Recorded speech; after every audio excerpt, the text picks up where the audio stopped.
any reaction, any comments about a work of art can be termed as the criticism of that work.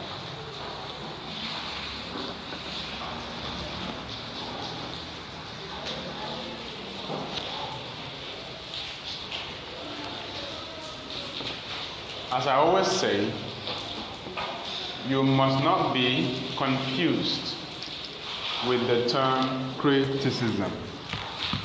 You must not be confused with the term criticism and think that to criticize means to always condemn, say something bad about.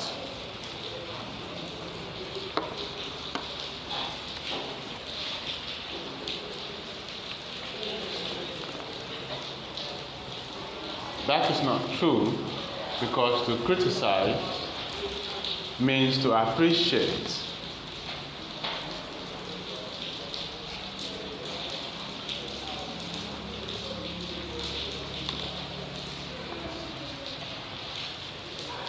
It means to appreciate a work of art.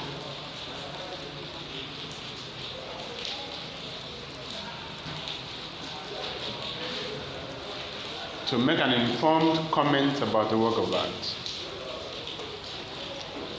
To make a balanced judgment on a work of art.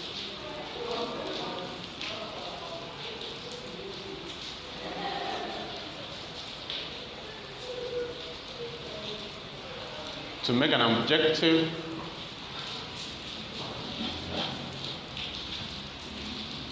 interpretation about a work of art.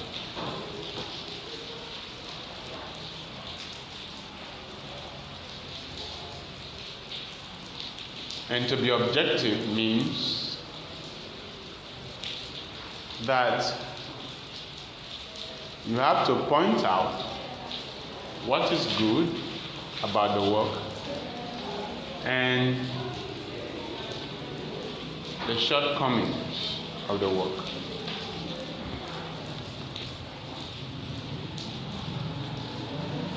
You have to point out the strength of the work. At the same time, you should also point out the weaknesses of the work. That is balanced, objective criticism of literature.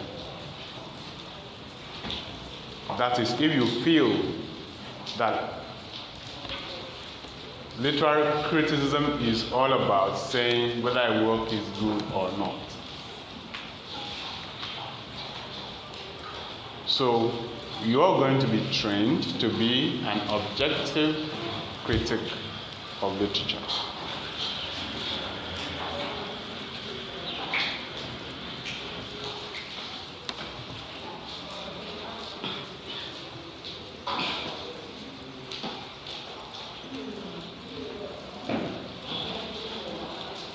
Literary criticism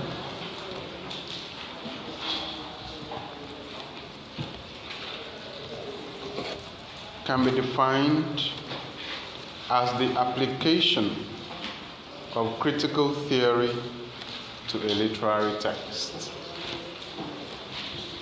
Literary criticism can be defined as the application of literary theory to a literary text.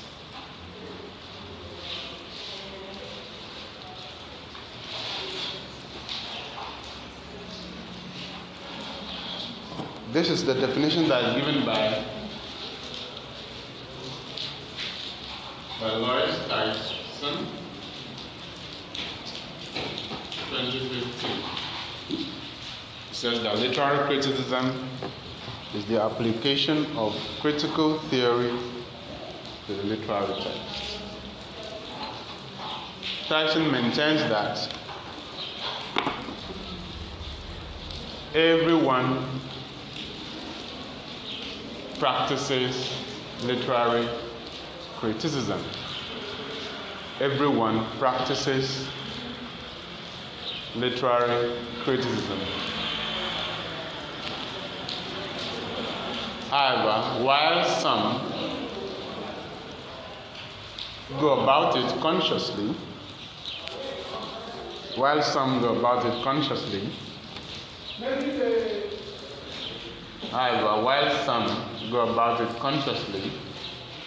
others go about it unconsciously. While some go about it consciously, others go about it unconsciously. By that we mean that while some are informed in their approach to literary interpretation, others are uninformed.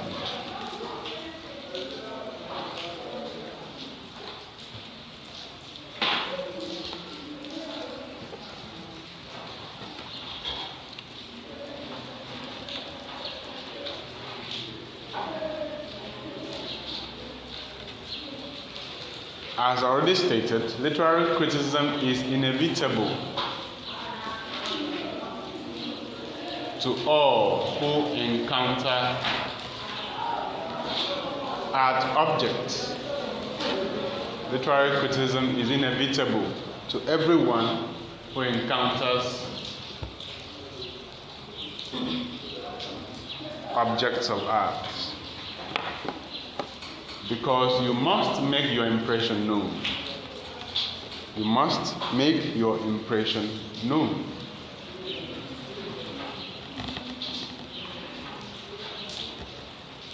You must make your reaction known, either to yourself or to a friend or to a large audience.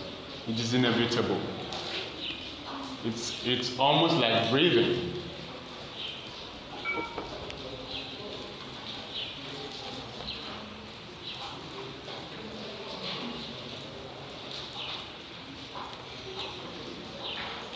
But you have to do it in an organized approach so that it will be systematic. You have to be systematic in your approach in how you interpret literature.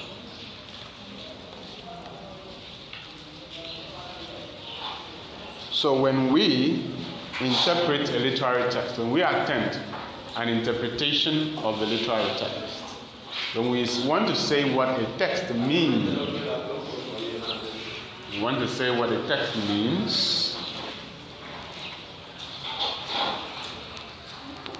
we are practicing literary criticism.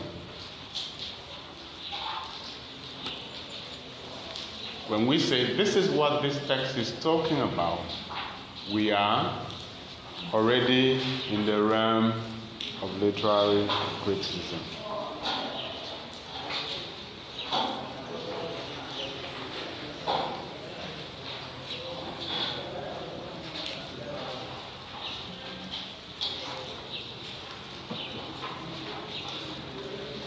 A systematic study of literature or a systematic interpretation of literature usually implies the use of a theory. Systematic interpretation of literature, an organized way of harvesting meaning from a literary text. An organized way of harvesting meaning from a literary text usually implies the utilization of a theory.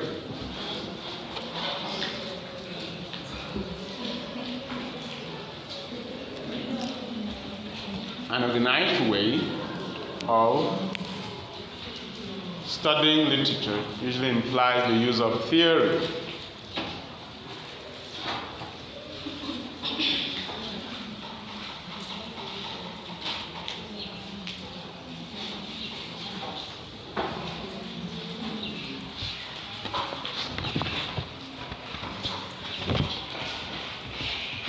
And theory can be defined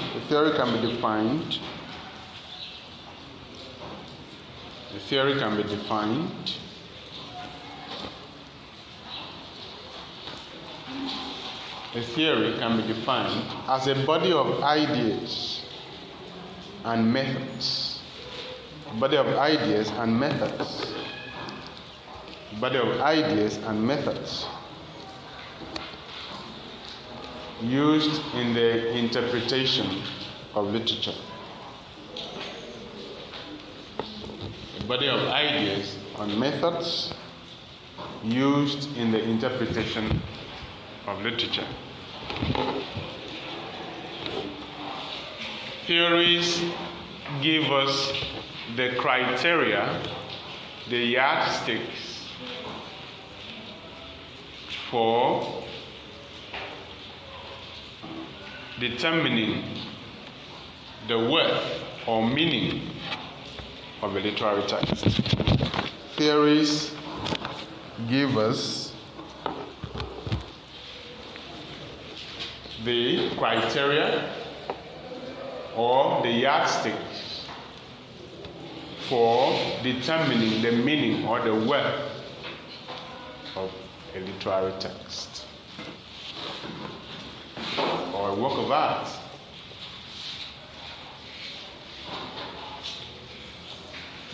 So when we examine the criteria upon which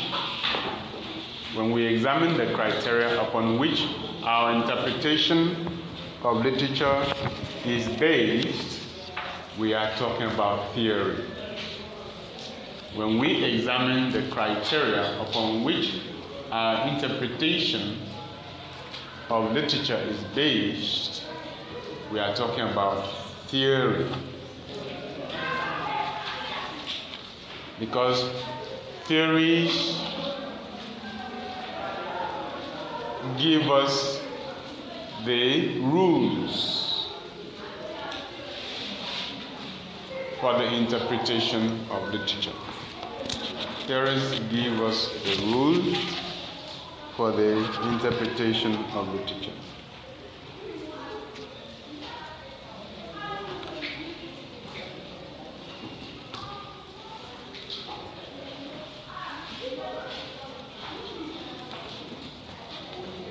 So in critical approaches to literature, we are constantly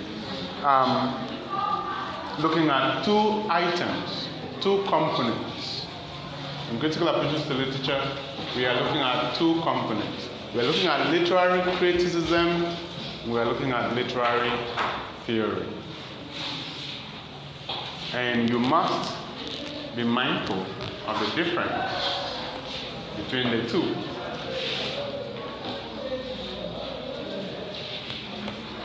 In critical approaches to literature, we are looking at literary criticism and literary theory.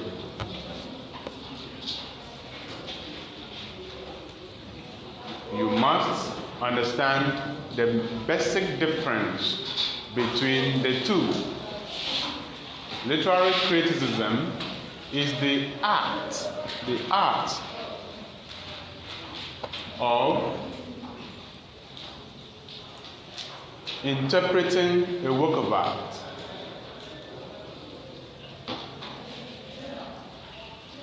in an objective manner.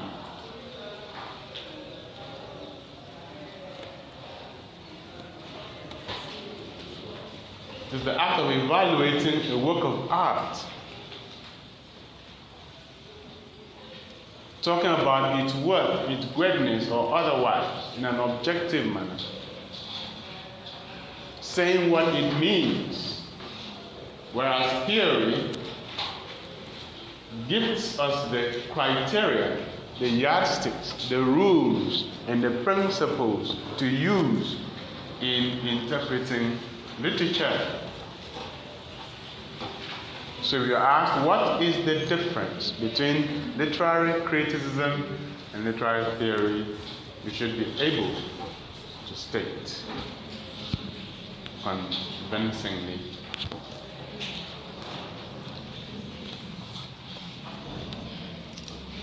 Literary theory provides us with the rules, the principles, the criteria, the yardsticks for measuring the greatness, the worth, or even the meaning of a literary work. Whereas the act of interpreting a text itself is literary criticism.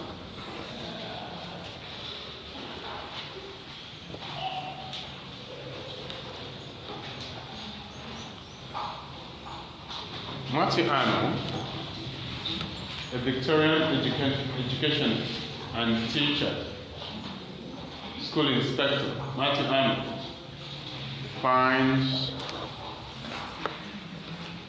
literary criticism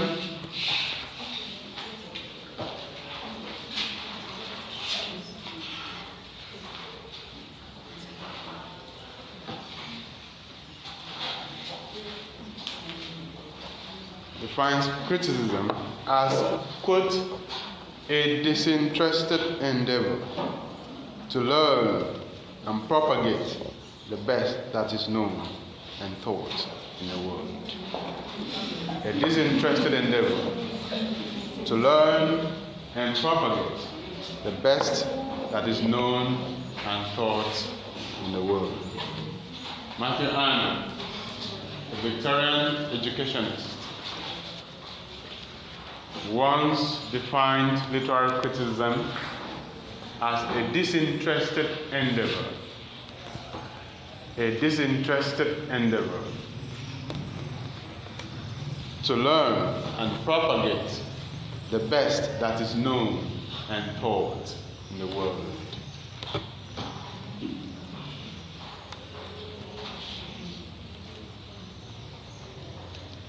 A disinterested endeavor to learn and propagate the best that is known and taught in the world. Taught, T-H-O-U-G-H-T. Best that's known and taught in the world. Unquote. Matthew Arnold.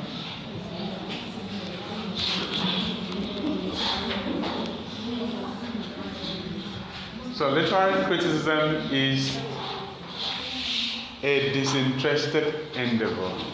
Disinterestedness signals objectivity. All right? Disinterestedness signals objectivity. To be disinterested is to be objective, to be detached.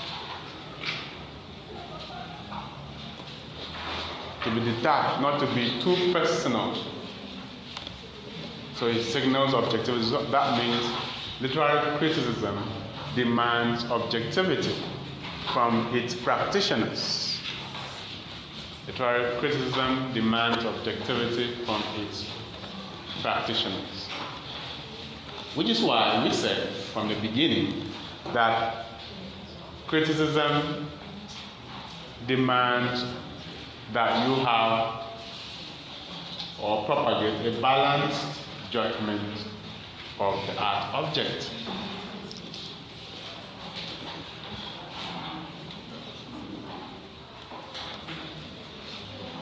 The rest of the definition places literary criticism at the apex of the human thinking ability.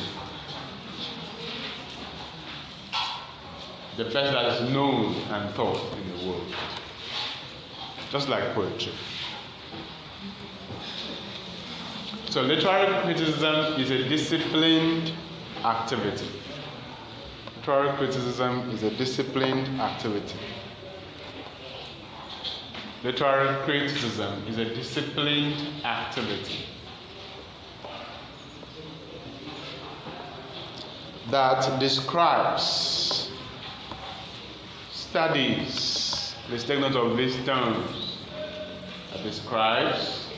Literary criticism is a disciplined activity that describes, studies, analyzes,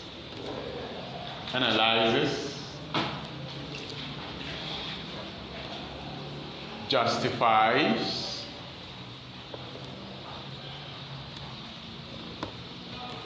interprets, interpret, and evaluate a work of art. And evaluate a work of art.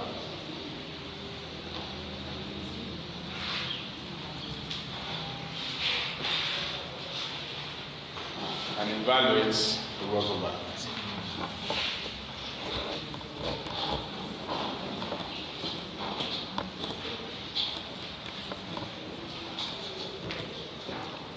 So all the terms mentioned: describe, study, analyze, justify, interpret, evaluate, are terms that are used interchangeably with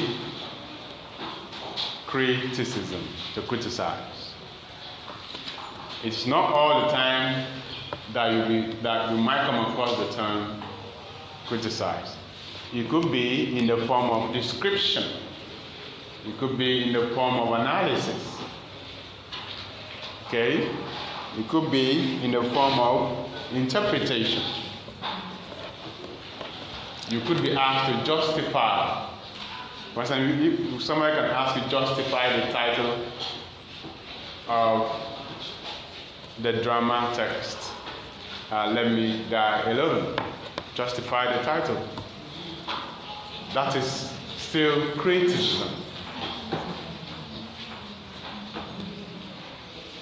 Justify the title, Unexpected Joy at Dawn. That means you have to have an in-depth knowledge of the text in order for you to know how the title came about. And for you to do that, you need to situate that understanding within the context of the text. Because every text has a context, right? Every text has a context. So, in literary criticism, we formulate aesthetic and methodological principles utilized by critics in the interpretation of literature. In literary criticism, what do? We formulate aesthetic and methodological principles utilized by critics in the evaluation of literary text.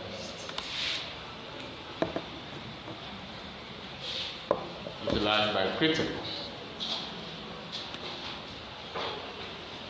in the interpretation of literary text.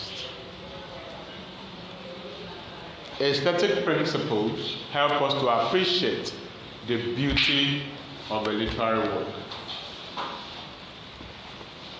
Because literary criticism, among other things, engages with the aesthetic qualities of the text. What makes the text beautiful as a work of art? Because a work of art is supposed to be beautiful.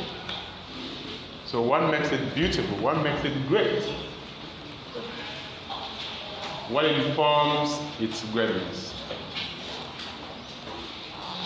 But you cannot just do this in an uninformed way. There has to be rules and principles to guide the critic to come up with the final submission, with the conclusion that the work is actually beautiful.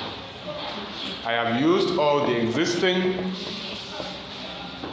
rules, existing criteria, and after applying them to this text, I can say for sure that this text is beautiful. Has aesthetic quality. It's a wonderful work of art. So that when you are asked, how did you arrive at that conclusion, you say that based on this criteria, based on this rule, existing rule, that is how I got my idea. Because the critic is also accountable to the people who listen to him. Make judgments about these works of literature. So, In literary criticism, we formulate aesthetic and methodological principles utilized by critics in the evaluation of literary text.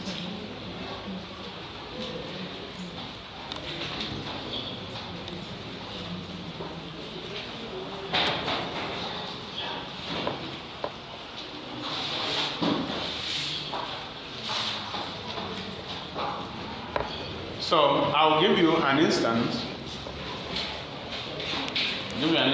Of literary theory and literary criticism.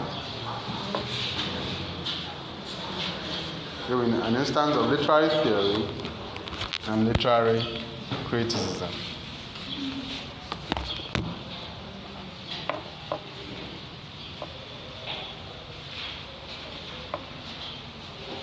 By giving you two expressions.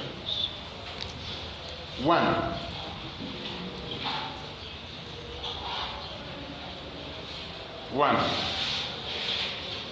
the Infantist Manifesto,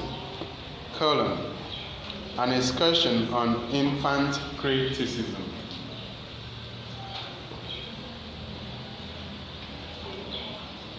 Written by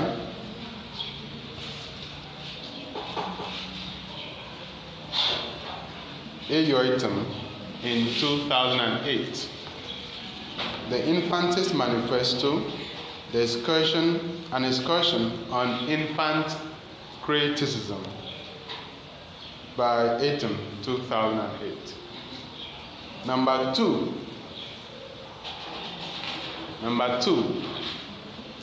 an infantist reading of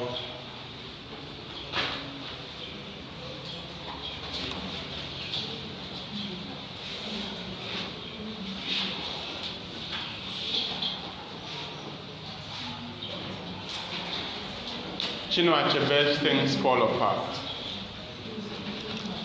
An infantist reading of Chinua Achebe's Things Fall Apart. An infantist reading of Chinua Achebe's Things Fall Apart.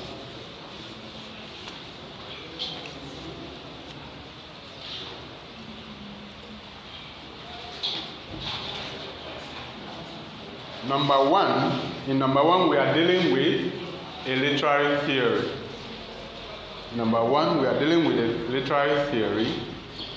Called infantism. Number one, we are dealing with a literary theory called infantism or critical theory, because the text contains principles, ideas on the interpretation of literature to centralize the child.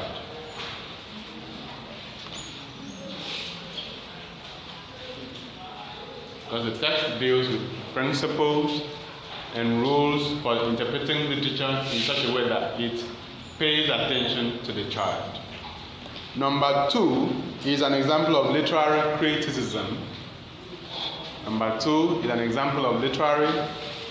criticism.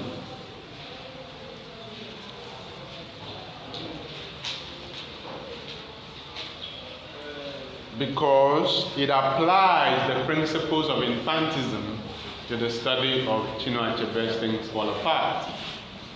Because it applies the principles of infantism. It applies the theory called infantism to the study of Chinua Achebe's Things Fall Apart. Meaning that if you are studying Chinua Achebe's Things Fall Apart from the perspective of infantism, you are going to be studying the characters of children in the text. You're going to be studying the characters of children in the text, probably how they are treated, probably how they are portrayed in the text. Possibly how they are treated by the adults, or possibly how they are portrayed in the text. So number one is literary theory or critical theory. Number two is literary criticism.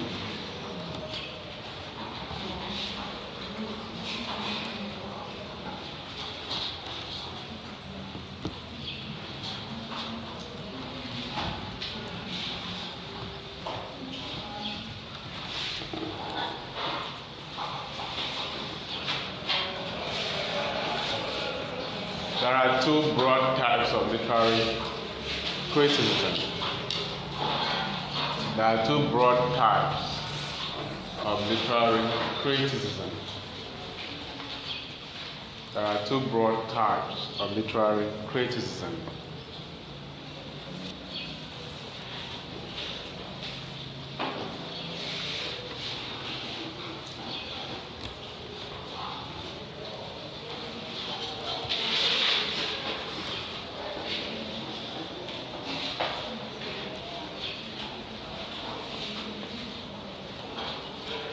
We have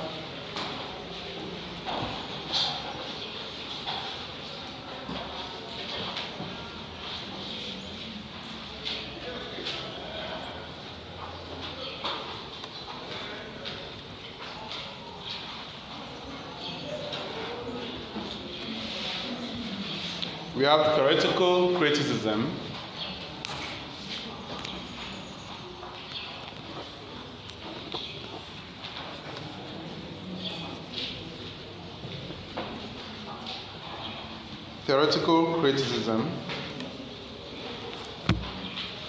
and we also have practical criticism.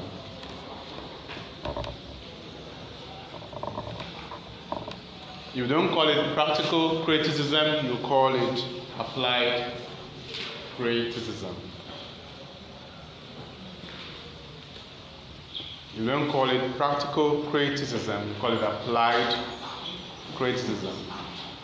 Theoretical criticism is interested in the formulation of theories. It's interested in the formulation of theories.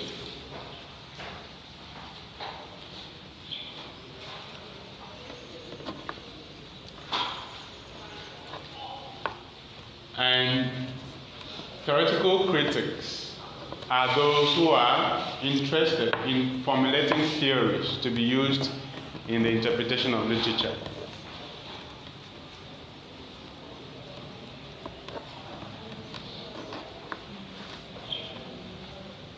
This is a high calling, and only very few theoretical critics exist.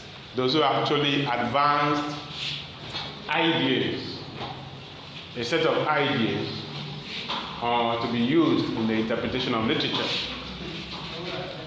It's a high quality. Only very few theoretical critics exist.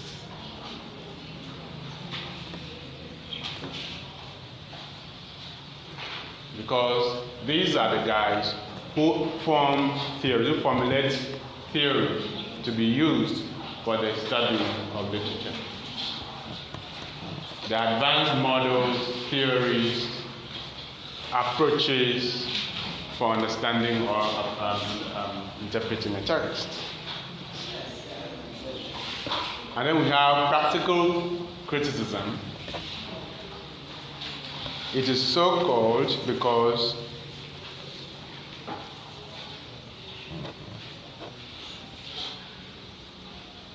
it utilizes a theory in the interpretation of literature. That's why it's also called applied criticism. So on this course, you must not only know the theories that are going to be taught, you must also know how to use the theories to interpret literary texts. On the course, you must not only know the theories that will be taught, but you must also know how to use these theories in interpreting literary texts.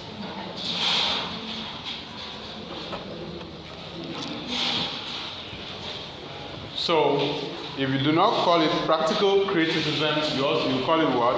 Applied criticism, because it applies theories to our understanding of the literary text.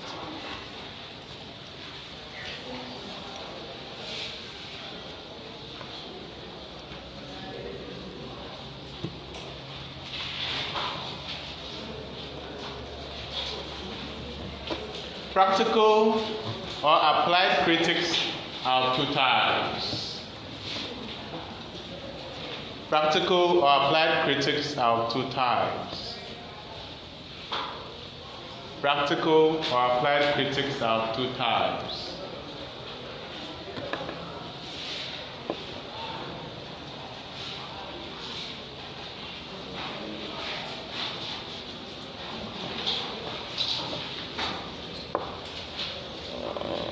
We have the absolute critic, then we have the relativistic critic.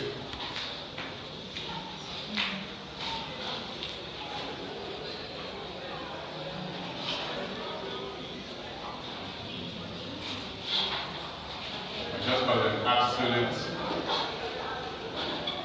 critics.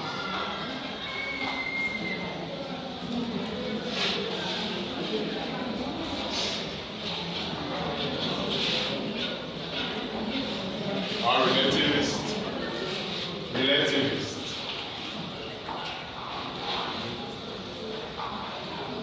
Alright? Absolute critics or relativist critics. Let's use relativist. Alright?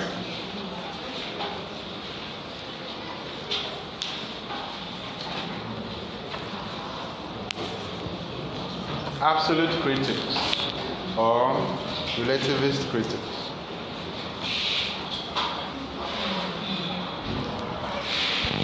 The difference is simple. The absolute critic uses only one theory all the time in the interpretation of the text. He or she only uses one theory for the interpretation of the text, while the relativist critic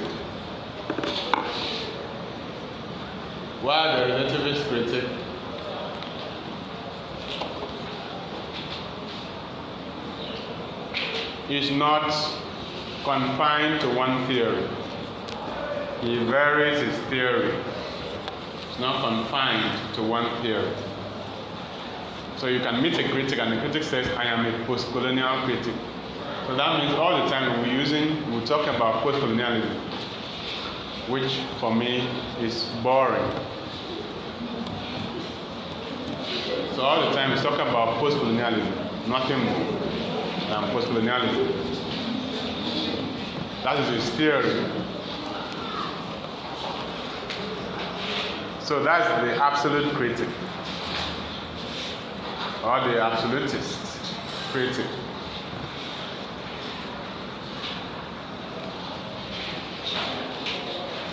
But the relativist critic can use one theory today and tomorrow use another theory.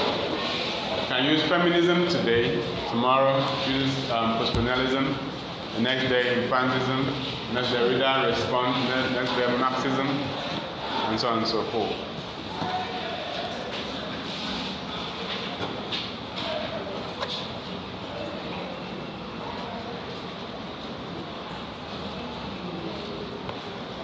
So under practical criticism,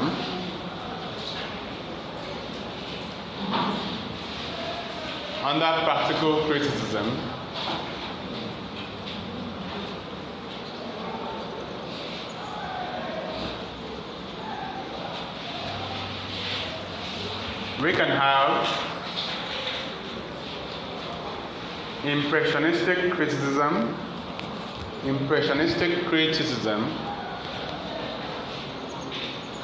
and judicial criticism. Impressionistic, judicial.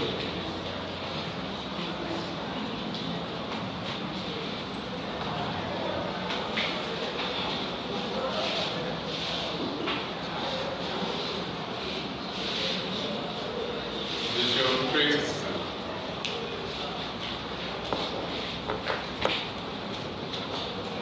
Impressionistic criticism is based on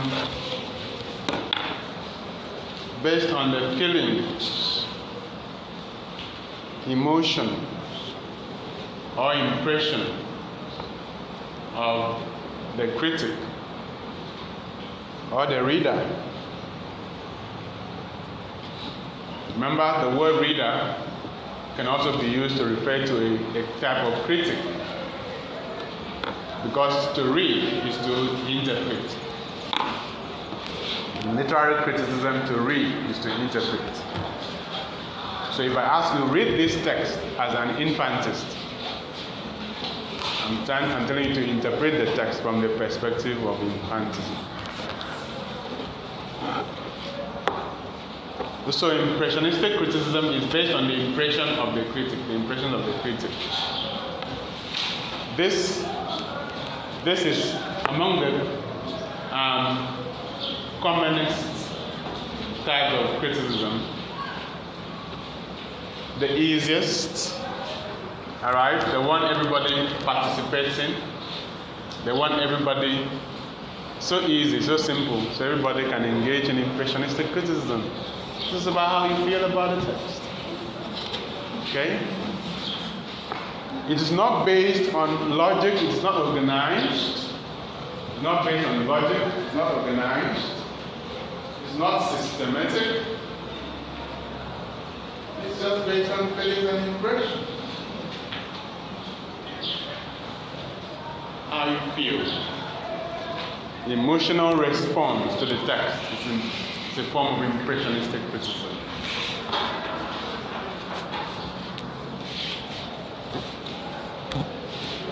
So it's not based on logic, it's not based on reasoning.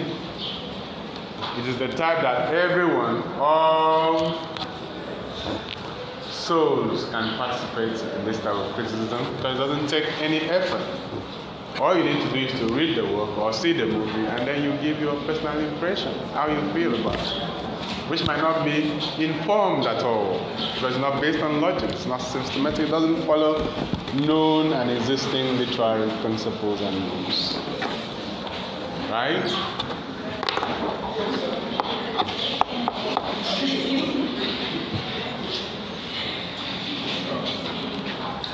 So everyone, whether you are schooled in literature, whether you have been in the Department of English or not, you can participate in impressionistic criticism. So it's not really worth much. In fact, impressionistic criticism might be a form of uninformed criticism. Okay? Usually done by those who were not informed. Right? Usually undertaken by those who are not informed.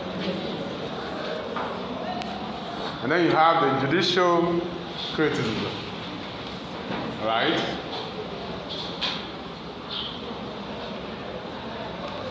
Judicial criticism. In judicial criticism, the critic uses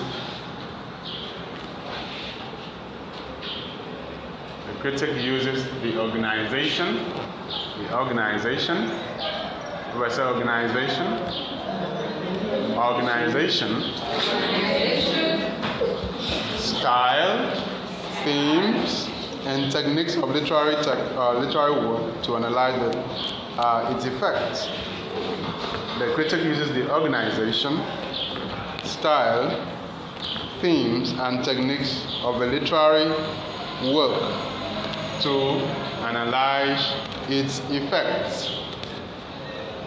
This is judicial criticism. The critic uses or utilizes the organization, the style, theme, and technique of the literary work to analyze the effect of the literary work. So this is more organized, this is more systematic. Okay? Judicial criticism also uses certain literary criteria or yardsticks to make personal comments, views, or judgment on a work of art. Judicial criticism uses certain literary criteria or yardsticks. To do what? To make personal comments, personal views, and judgment on a work of art. So judicial criticism is more organized compared to impressionistic criticism.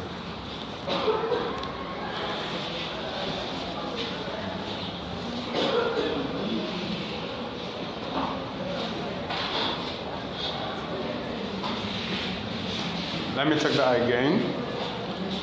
Judicial criticism also uses certain literary criteria or yardsticks to make personal comments, views, or judgments on a work of art.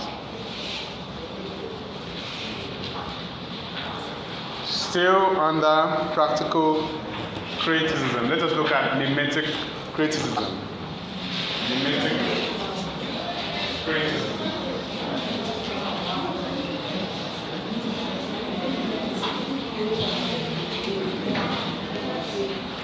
Mimetic criticism.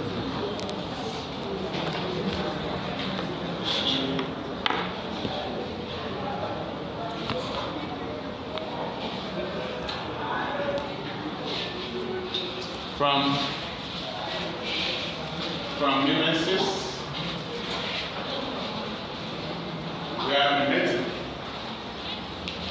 Mimesis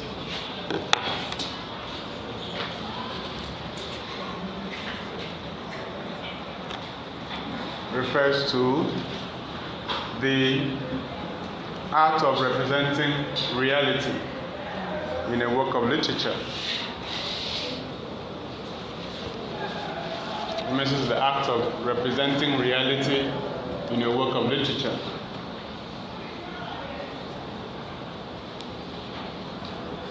So mimetic criticism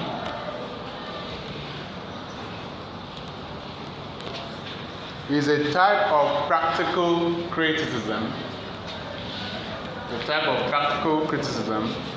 which sees the text, which sees the art object, which sees the work of literature as an imitation of the human world.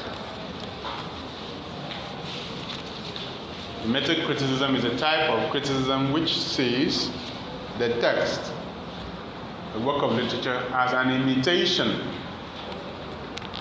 of the human world.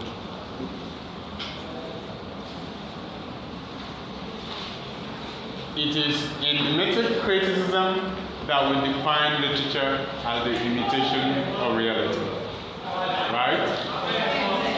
It is in mimetic criticism that we define literature as an imitation of reality.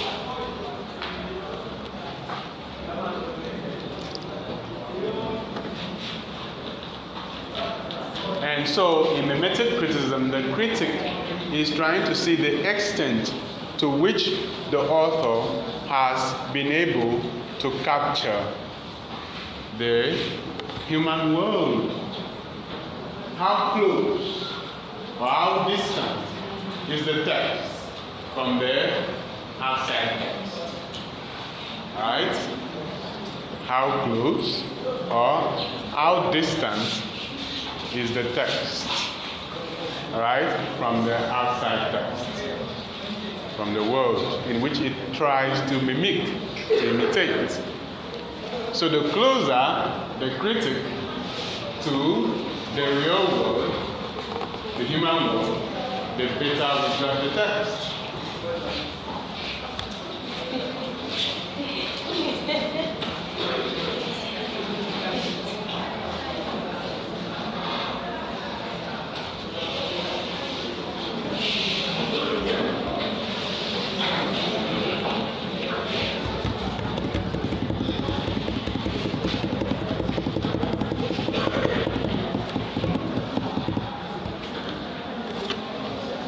Then we have pragmatic criticism.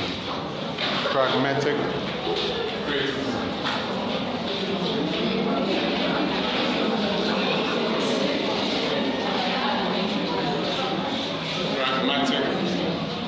criticism.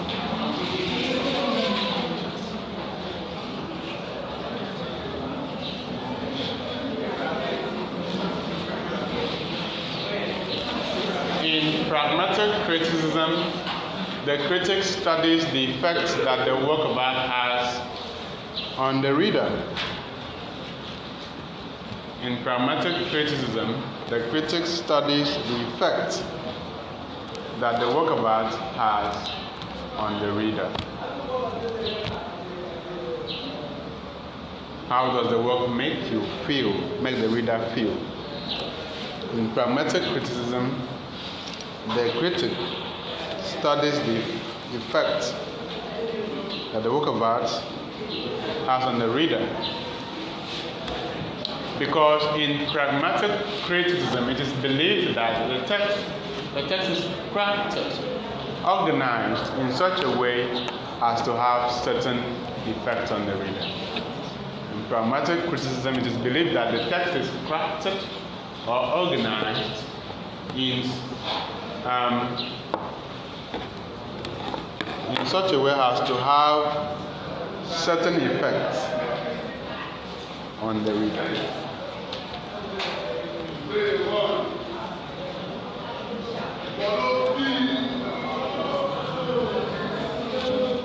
Another type of practical criticism we should look at is expressive criticism. Expressive criticism.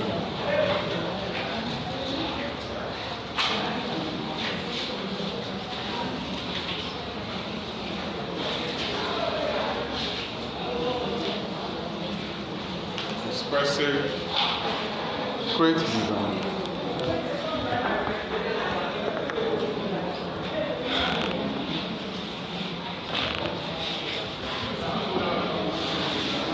This type of criticism is author-directed. This type of criticism is author-directed.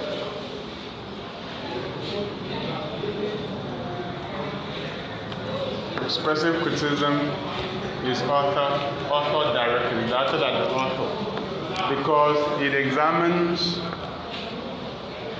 the text as an expression of the author's mind. It examines the text as an expression of the author's mind. It sees the text as an expression of the author's mind. So, expressive criticism usually studies the text so as to know the author, right? Especially his personality, his views, his history, sincerity, and so on and so forth. So we use the text to get back at the author, to understand the author, how he feels while writing the text and other things.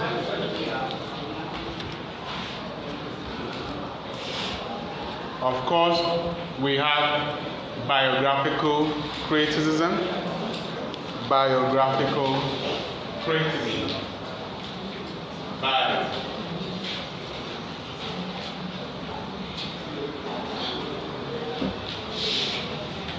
Biographical criticism.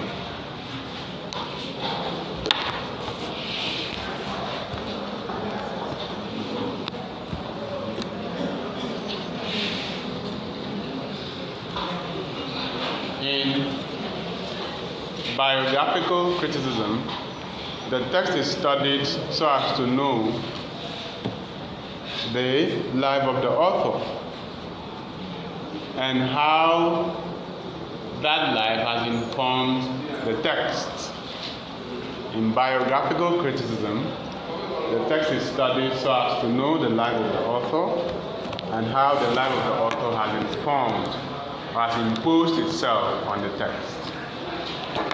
The life of the author informs or has imposed itself on the text.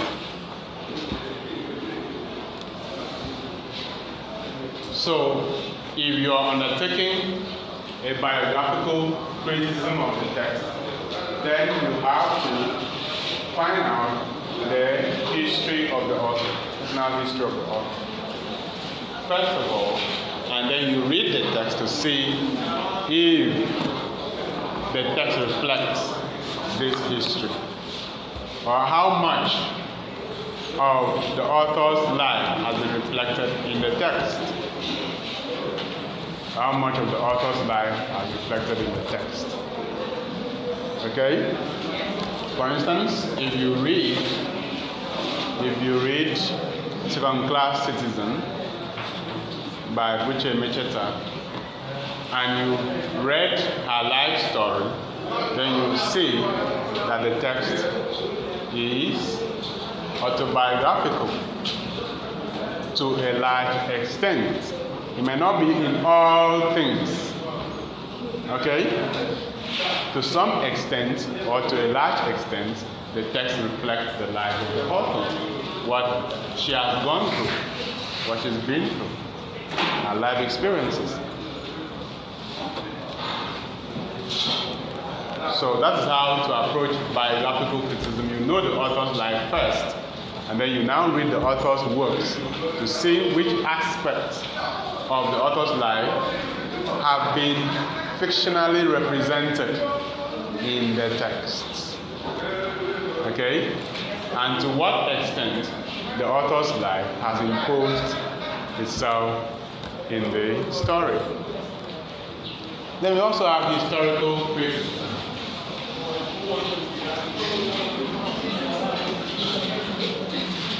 What's the problem? What's the matter?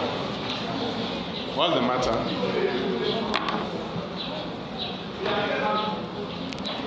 We also have historical criticism. Historical criticism. In historical criticism, we see the text as a response to history. In historical criticism, we see the teacher as a response to history.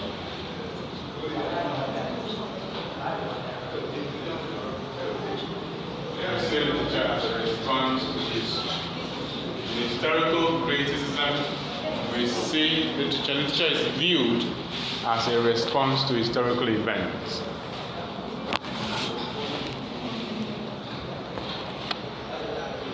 History is fictionalized in literature, and we study literary text to see how it has represented factual historical accounts in fictional way, right?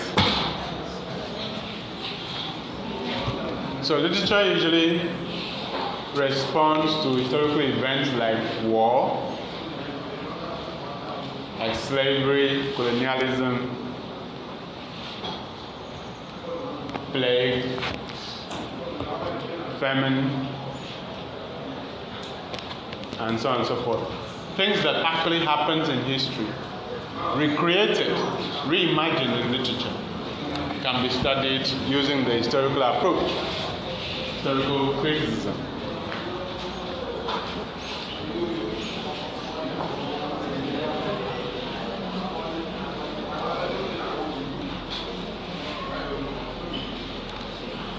So a text like A Farewell to Arms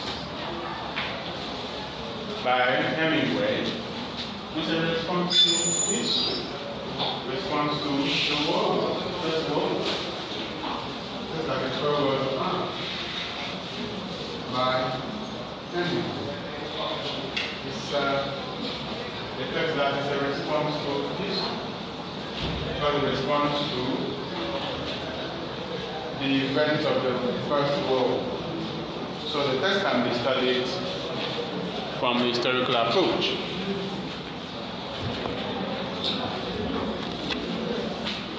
A text like Half of a Yellow Sun, by Chimamanda Adichie. A text like Half of a Yellow Sun by Chimamanda Adichie is a response to the Nigerian Civil War.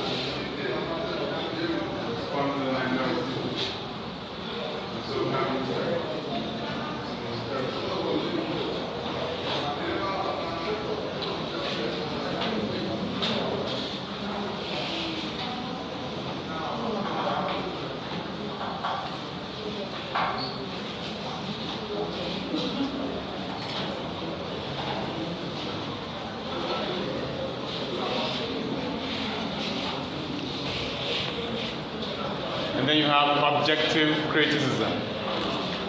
Objective criticism. Objective criticism.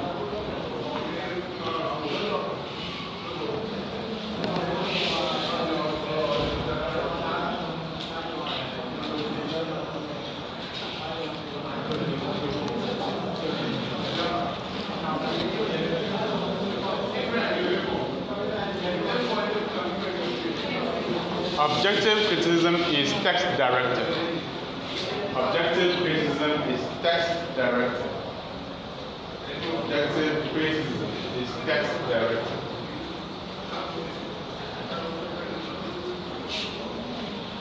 It is directed at the text.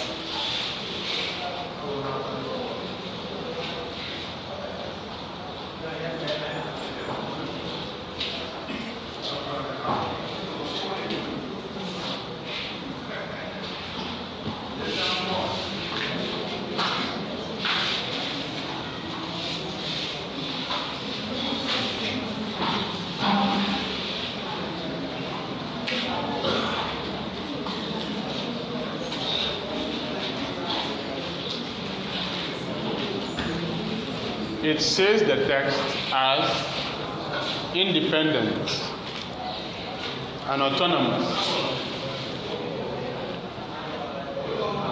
Objective criticism views the text as independent and autonomous, complete with its own structures. Complete with its own structures. Independent and autonomous, complete with its own structures.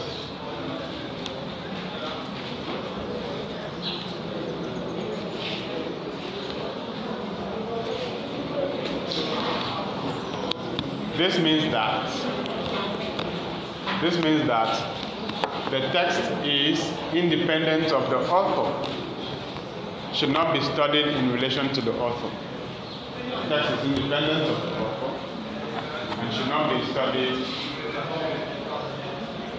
in relation to the author.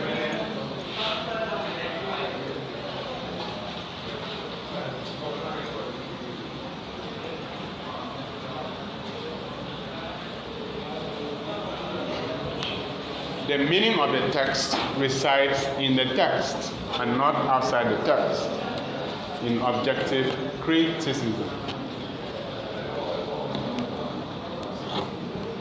The meaning of the text resides in the text, not outside the text in objective criticism.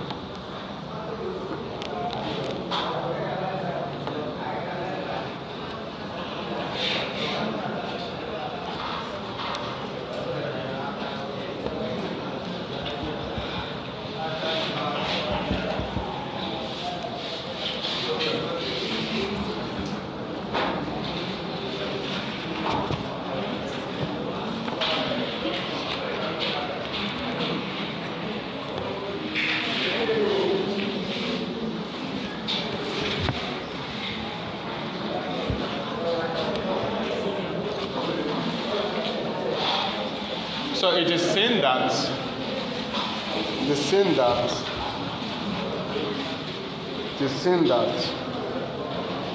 literary criticism is the description. Literary criticism is the description of the underlying principles. Literary criticism is the description of the underlying principles, underlying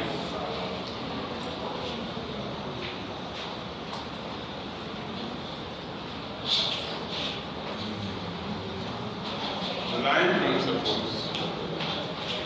Literary criticism is the description of the underlying principles by which literature is described, studied, and understood. By which literature is described, studied, and understood.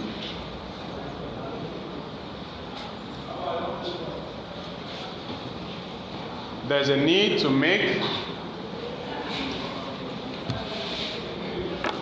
or indicate the difference between an assumption and a theory.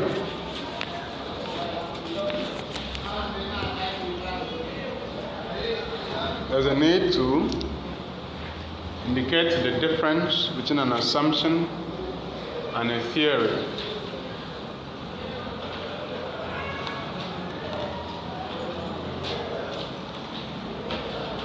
It should be noted that an assumption is a fact, principle, or idea used as a basis for a study. An assumption is a fact, principle, or idea used as a basis, B-A-S-I-S, for a study.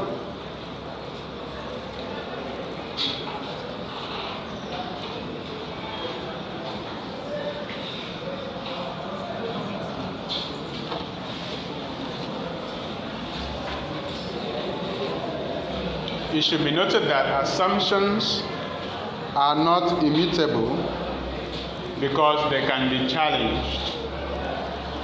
They can be challenged. They can be confirmed or refuted in a study. Assumptions are not immutable because they can be challenged.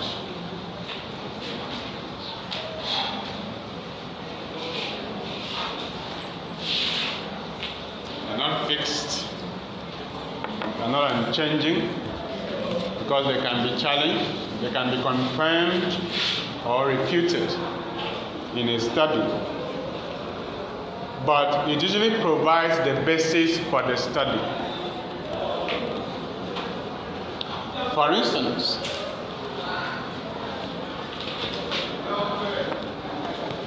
in a particular study, we can assume that the woman occupies a structure of otherness in society. It's just an assumption that forms the basis for the study. You can say, let us assume that the woman occupies the structure of otherness in relation to men in society. It may not be so in all the cases.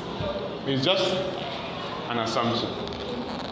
A fact or a principle used as a basis for a study, that's an assumption.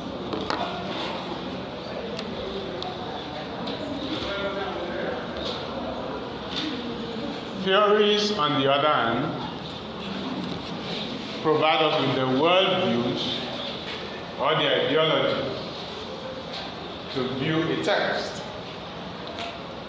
Provide us with the worldview or ideology to view a text, to understand the world, to interpret a text.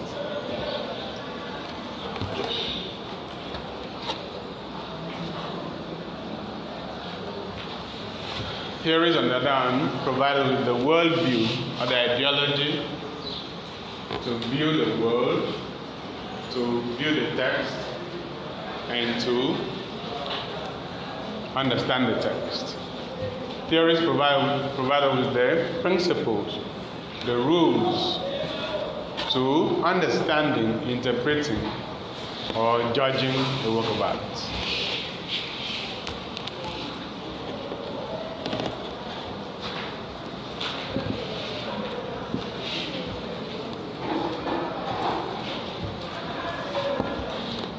Another term that we should examine is hypothesis. Hypothesis.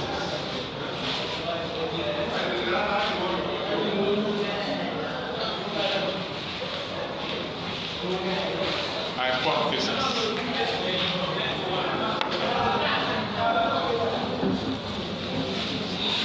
A hypothesis is a statement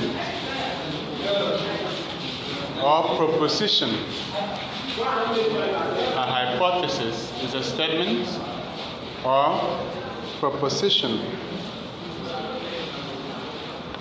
meant to be tested in order to determine the truth or otherwise in a study.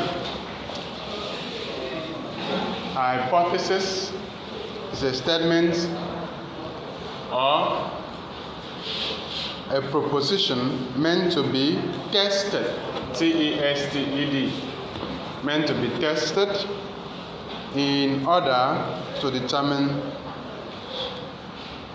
the veracity or otherwise. That's truth. Veracity means truth.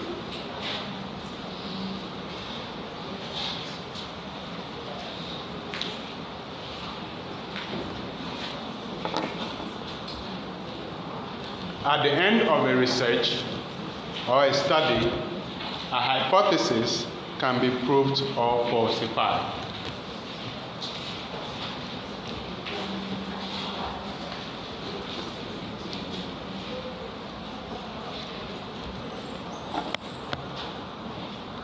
If you set out to prove the hypothesis women are stronger than men, at the end of the research you can uphold the hypothesis or find it to be null.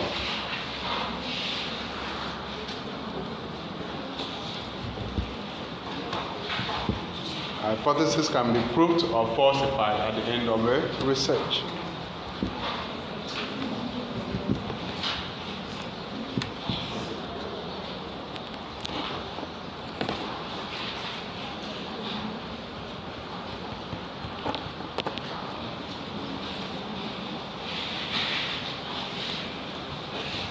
So, in sum, an assumption is a fact, principle or idea used as a basis for a study.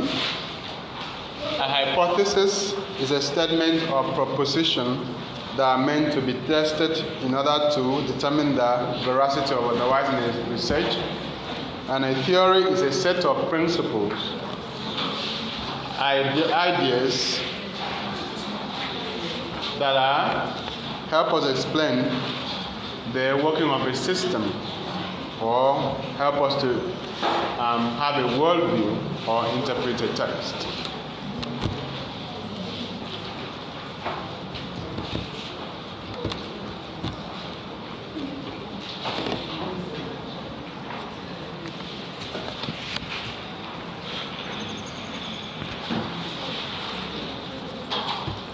Okay, so maybe we pause here for today, but I will divide everyone into a group for this course. And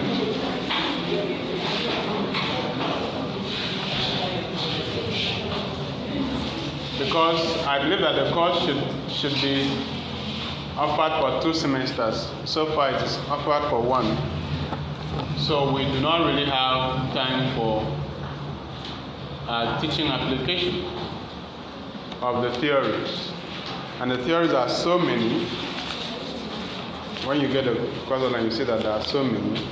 We have over 20 theories here to be studied.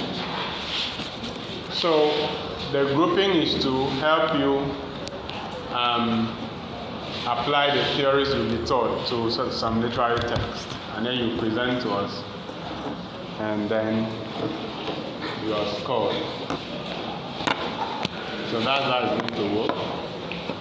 I might also, okay, when I'm looking at the time, I will include meta-criticism. Very important. Some of the group members will do meta-criticism. Meta-criticism simply means the criticism of criticism. It is the highest point of criticism. Meta-criticism means the criticism of criticism. That means you pick up the criticism that somebody has done, and then you criticize it, right? That's meta-criticism. So we add that.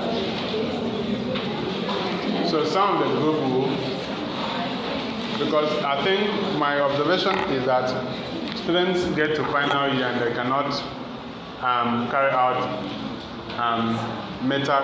a meta-critic of a particular work that they are handling for their research.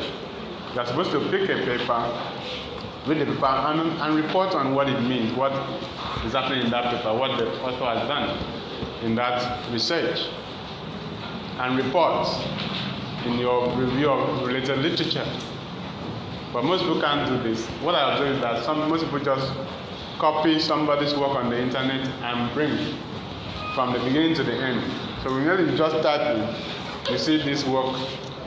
That's not how it's going to be. So you have to start from today to read the text, know what it means, and report.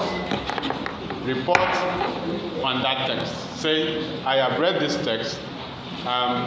Peter Okon, 2015, said this, and you make a paragraph summing up what that research is all about, even including what you think about it as a researcher, as a critic.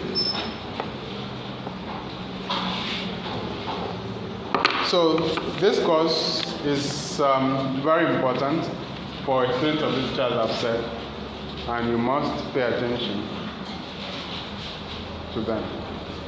So you'll get the outline later, and but so let me do the grouping. We'll be in five people per group. Some will do application of a theory to a literary text. Some will do meta criticism. That means I'll give you a paper, a journal paper that somebody has written, and then you read that paper and tell us what it means in your own words. Tell what it means in your own words, and even appreciate whether it has been well done or not, whether you agree with what the person has said or not, with critical facts of your own.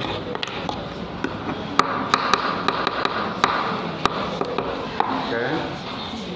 So in this course you have to read. You have to read. And you have to love ideologies. You have to love ideologies. Every form of ideology must be loved by you, be appreciated by you. All the isms. You must love isms. Alright, because there are so many of them on this course. Okay?